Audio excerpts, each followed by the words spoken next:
Сәлеметсіздер ме, құрметті ұстаздар. Қазақ тілі пәні бойынша 2 сыныппен панорамалық сабақты көруге шақырамын. Сабақтың тақырыбы Қоша қайнын қайтеккен өлеңі. Дайындаған Губенова Алима Тұрарбекқызы. Сенім әдісі бойынша оқушылар бір-біріне деген сенімін білдіреді. Бағалау критерийі: орташа 4-6 ұпай, жақсы 7-8 ұпай, тамаша 9-10 ұпай.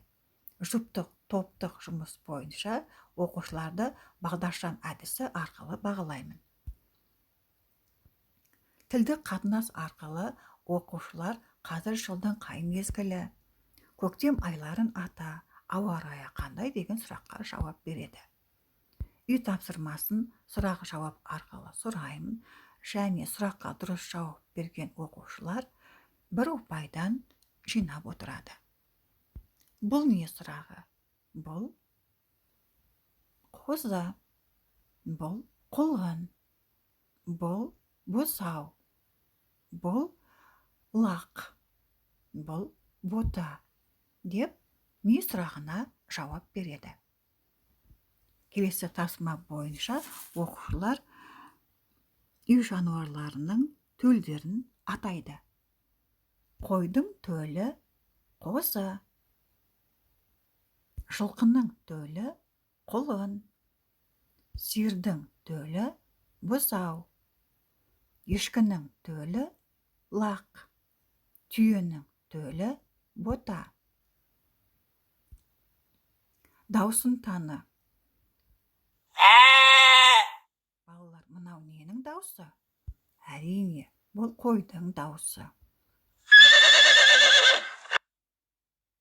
Бұл жылқының даусы. Бұл түйенің даусы деп балалар үй жануарларының даусын танып атайды. Үй тапсырмасын орындап болғаннан кейін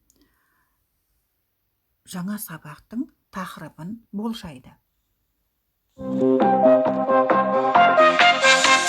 Жазда апамның ауылына барып едім қыдырып, бір қошақын алдымнан ойнап шықты жүгіріп.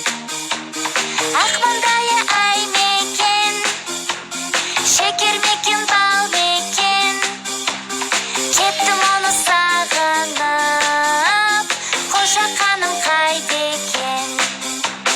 Ақ маңдайы ай мекен, шекер мекен, бал мекен, кеттім оны сағынып, қошақаным қайда екен.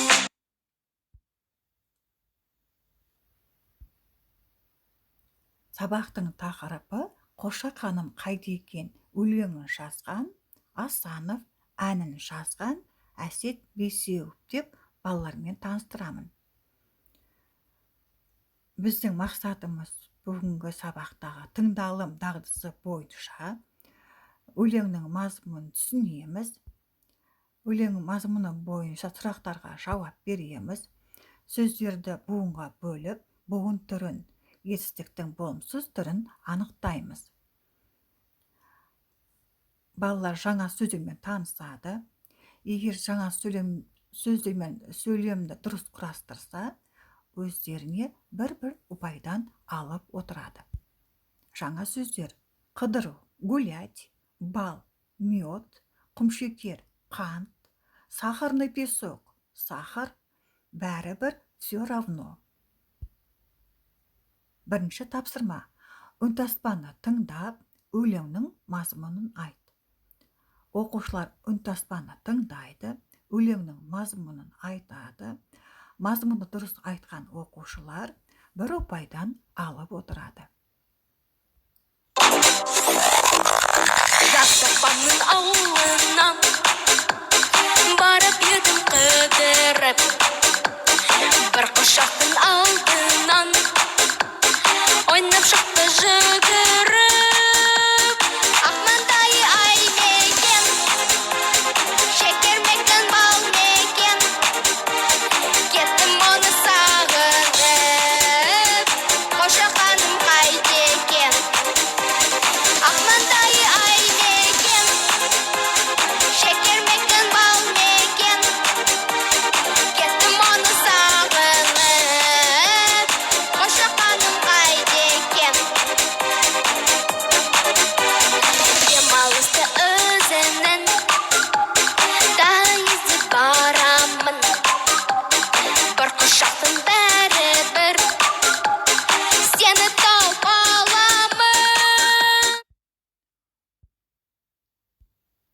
оқушылар өлеңнің мазмұнын айтып, өздеріне ұпай жинайды.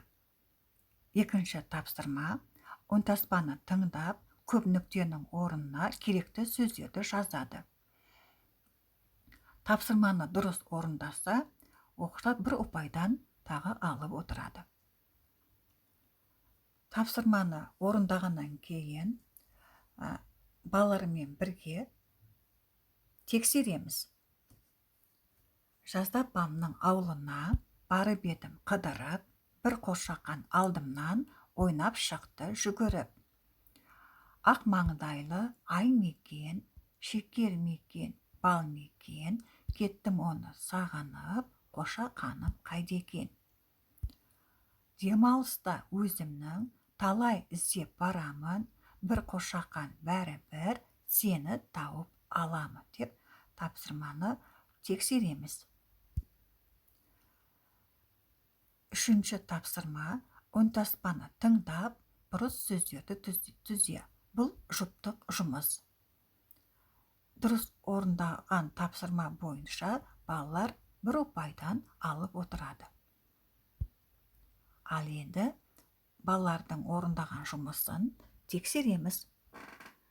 Қыста апамның ауылына, қыста емес жазда, барып едім қыдырып, бір балапан алдымнан, балапан емес қошақан, ойнап шықты жүгіріп. Қара маңдайлы жұлдызбай екен, жоқ, ақ маңдайлы жұлдызбай екен, ақ маңдайлы ай мекен, шекер мекен, бал мекен, кеттім оны сағынып, қошақаным қайда екен. Демалыста өзімнің талай іздеп барамын, бір қошақан бәрібір сені тауып аламын деп қателерін түзеп, дұрыстап оқушылармен бірге тексереміз. Содан кейін оқушылармен сергіту сәтін жасаймыз. Сергіту сәтінен кейін топтық жұмыс. Алмабек тобы етістікті болымсыз түрінде жазады. Жұлдыз тобы сөздерді толықтырып жазады. Айгүл тобы сөздерді буынға бөліп, ашық буынды табады. Балалар тапсырманы орындау бойынша бағалаймыз. Өте жақсы орындаса, тапсырма дұрыс болса 2 ұпай, егер қателіктер болса 1 ұпай, тапсырма орындалмаса, онда 0 ұпай алады. Енді тапсырманы тексерейік. Алмабек тобы бойынша етістікті болымсыз түрінде жазады. Бар, барма, ал, алма, сағын, сағынба, қыдыр, қыдырма, ізде, іздеме, тап, таппа. Жұлдыз тобы сөздерді толықтырып жазады. Қошақан, жазда, маңдай, ақ, қыдырып, бәрі-бір. Енді Айгүл тобы сөздерді буынға бөліп, ашық буынды тауып айтады. Шешінші тапсырма бойынша бұл да топтық жұмыс. Оқушылар қиылған өлеңді жинайды.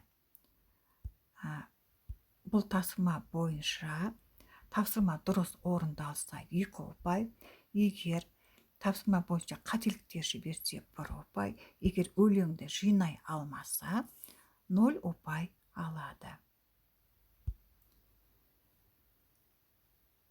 Біз енді сабақтың мақсатына келеміз. Бүгінгі біз сабақта не істедік? Сабақтың мазмұнын бойынша түсіндік. Мазмұны бойынша сұрақтарға жауап бердік. Тыңдалым дағдысы бойынша сөздерді буынға бөліп, буын түрін, етістіктің болымсыз түрін анықтадық. Және бағалаймыз оқушыларды. Бағалау критериясы бойынша оқушылардың балдарын санап бағалаймыз. Кері байланыс жүргізіп, бас бармақ тәрсілі арқылы рефлексия жүргіземіз. Және үйге тапсырма Қошақаным қайдеген өлеңін жаттау. Осымен сабағымыз аяқталды. Назарларыңызға рахмет.